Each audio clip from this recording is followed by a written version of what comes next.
Hello, everyone, and welcome back to Unit 2 of the book we are reading, The Chest. And to help me today, I have Alan and Annie. So, Alan, would you be so polite and kind to start reading the summary, please? Okay, the main title, as you said, is The Chest, and this is Chapter 1 review. And the summary is as follows.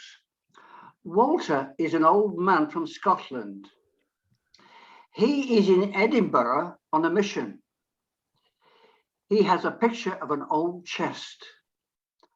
There is a lock on the chest. 3 numbers are missing from it. Walter asks a man named David about the missing numbers. He says one number is an object, is on an object David has. David looks in his garage and finds something. He knows Walter an old necklace. He shows Walter an old necklace. There is a number in it. Walter tells David to remember the number inside the necklace. He gives David a letter, then Walter leaves for Northern Ireland. Right, so I think they're going to travel around the country and continue the adventure. So Annie, off you go. We're in Belfast, which is in Northern Ireland. Chapter 2, Belfast. A few hours later, Walter arrived safely in Northern Ireland. The city of Belfast was full of people. There were many exciting things to do and see, but Walter had a mission. He knew just where to go. Walter called a taxi. He told the driver a local address. They agreed on a rate. It was in a faraway part of Belfast. After some time, he arrived at a large house. The house looked very expensive. The owner took good care of it. It was probably owned by someone rich. It had a very large garden. There were several dogs running around in it. The house even had a tennis court. Walter stood outside. He simply looked at the house for a while. Then he rang the doorbell. He rang again and waited for someone to answer. Right then, off you go, Alan. Hello, he called. Nobody came. No one seemed to be home. The old man looked around. He decided to wait. Walter pulled out the photograph of the chest. He looked at it closely and smiled. He put the photo back inside his jacket. He waited some more. Walter heard a car approaching. As expected, it was an expensive car. There was a woman inside it. She wore big sunglasses. She didn't see Walter. The woman pressed a button. The garage door opened. She slowly drove in. She still didn't see Walter. The woman reached for the button again. She was closing the garage door. Walter might miss her. Excuse me, wait, called Walter. At last, the woman saw Walter. She stopped immediately. The garage door remained open. Yes, who are you? She asked.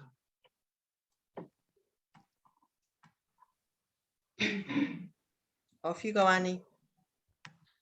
Can I talk to you for a moment, please? Asked Walter. The woman looked at him suspiciously. She walked out of the garage. A butler came up for the garden. He looked at the woman and said, Miss Murray, shall I take care of your car? Yes, Brian, thank you.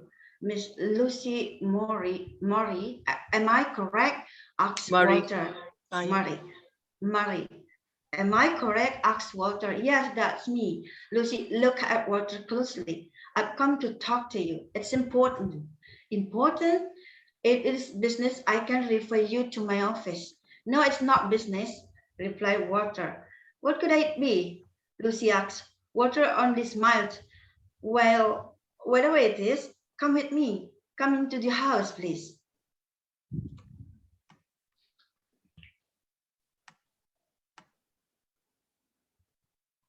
Alan. Walter followed the woman inside. The house was very big. In fact, it was huge. It was also very beautiful. Is this all yours? Asked Walter. Yes, she answered. I'm a professional designer. At age 19, I started a company. She paused and looked around. What can I say? I've done very well. I can see that. Wow, you must have done a lot of work. Yes, I have worked very hard. She started walking again. Come this way, please. Walter and Lucy went up some steps. They came to a large door. The door was wooden and very pretty. It was an old design. Is your house very old? Asked Walter. Lucy smiled. No, it's not, but it was built to an old design. I have very traditional tastes.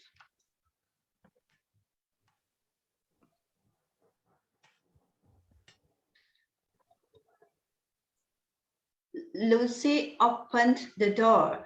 Walter looked around in surprise. It was a huge room. It was full of beautiful and expensive furniture. It was also very neat and clean. Brian, the butler, soon came in. He had brought afternoon tea. Sure, said Brian. Water, please. Walter, would you like something to drink? Yes, a cup of tea, thank you.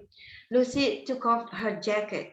It was very hot day. Brian spoke to Walter again.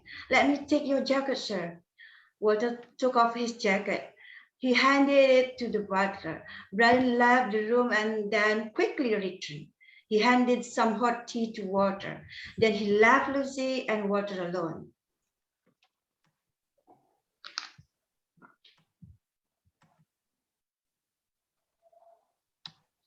Lucy and Walter sat down. They looked at each other. Welcome to my home. Walter, may I ask why you are here? Walter drank some tea. Then he set his cup on the table. I need to know a number, he said calmly. Like David, Lucy was surprised. A number, she asked. Yes, a number. A specific number, asked Lucy. Yes, it would be an odd object you have. Please make an effort to remember it.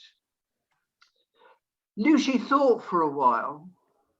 She tried to understand what Walter meant. However, unlike David, she didn't remember anything. I don't know what you mean. Please, if you could explain. Walter looked around. The second number must be here somewhere. He thought. Of course, the photo. He must show her the photo.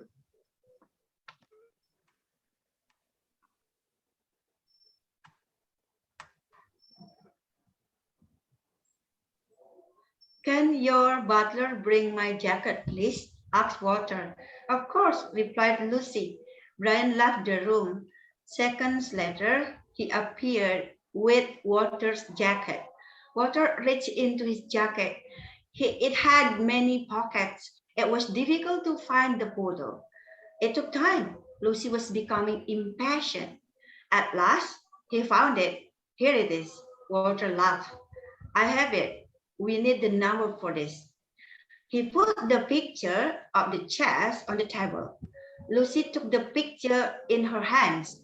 She looked at it carefully. Suddenly, she remembered something. I don't know why, but I think I remember something, she said. Think, Lucy, think, said Walter. Lucy stood up. Come with me, Walter, she said. I don't know who you are or what you want, but you made me think of something.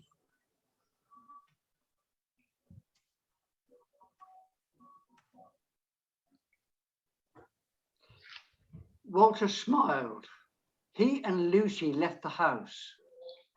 They entered a small building next to it. The inside of the building was like a small private museum. There were many drawings, paintings, and other things of value. Near a beautiful drawing, Lucy found a small box. She opened it. There was a necklace inside. The necklace was just like David's. It was very old, but Lucy was able to open the necklace. She was still able to recognize the number inside. Lucy gave the necklace to Walter. He looked at it carefully. Okay, that's all I needed, he said calmly. I still don't understand, Walter. What is it that you want? The chest reminded me of the necklace, but I don't know why. Do you? Is that important? Walter paused a moment. I have to go now, Lucy.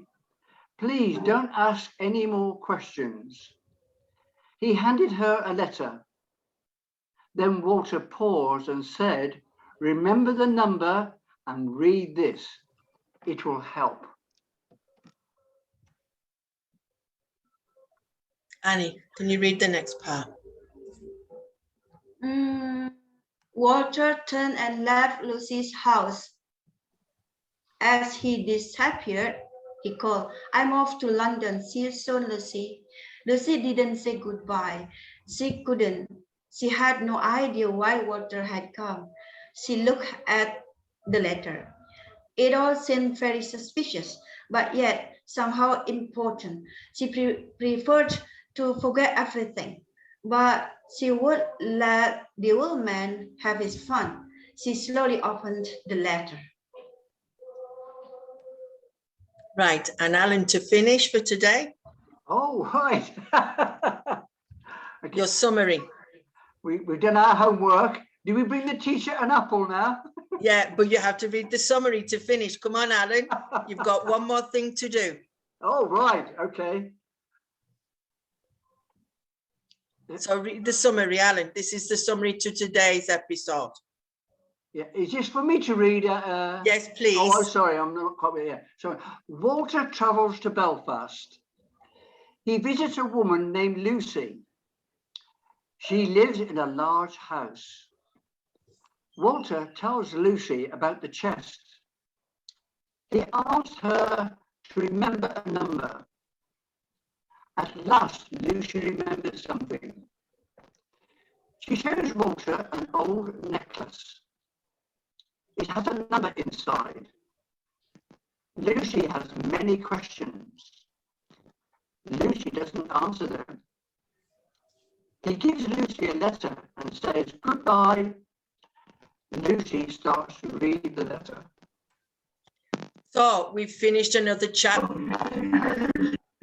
2, and thank you for helping me, both of you, to read it. So we'll say a quick goodbye and we will see each other next time.